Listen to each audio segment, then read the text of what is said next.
the rules of the game.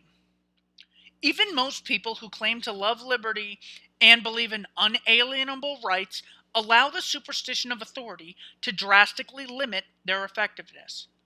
Most of what such people do, in one way or another, consists of asking tyrants to change their laws.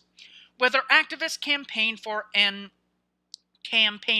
or against a particular candidate or lobby for or against a particular piece of legislation, they are merely reinforcing the assumption that obedience to authority is a moral imperative.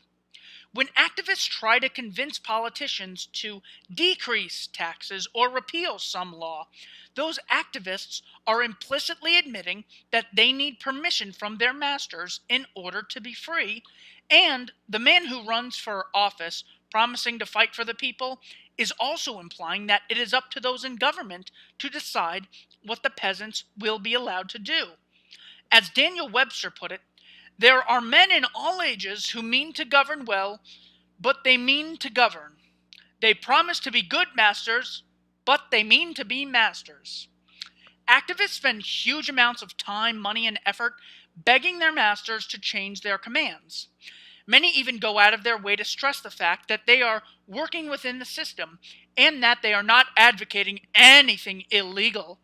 This shows that regardless of their displeasure with those in power, they still believe in the myth of authority and will cooperate with legal injustice unless and until they can convince the masters to change the rules to legalize justice. While the intended message of dissenters may be that they disapprove of what the masters are doing, the actual message that all political action sends to those in power is, "We wish you would change your commands, but we will continue to obey whether you do or not." The truth is, one who seeks to achieve freedom by petitioning those in power to give it to him has already failed regardless of the response.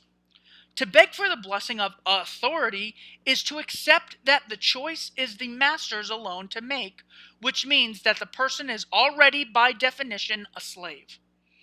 One who begs for lower taxes is implicitly agreeing that it is up to the politicians how much a man may keep of what he has earned. One who begs the politicians not to disarm him via gun control is, by doing so, conceding that it is up to the master whether to let the man be armed or not. In fact, those who lobby for politicians to respect any of the people's unalienable rights do not believe in unalienable rights at all. Rights which require government approval are not unalienable and are not even rights. They are privileges granted or withheld at the whim of the master.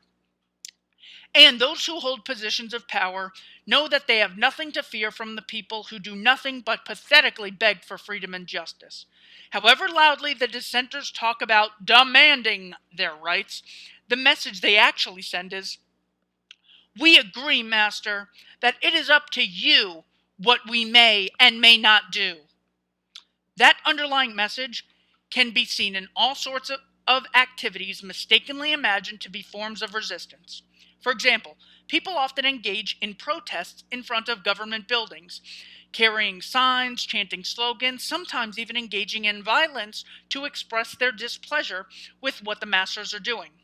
However, even such protests, for the most part, do little more than reinforce authoritarianism. Marches, sit-ins, protests, and so on are designed to send a message to the masters, the goal being to convince the masters to change their evil ways. But that message still implies that it is up to the masters what the people may do, which become a self-fulfilling prophecy.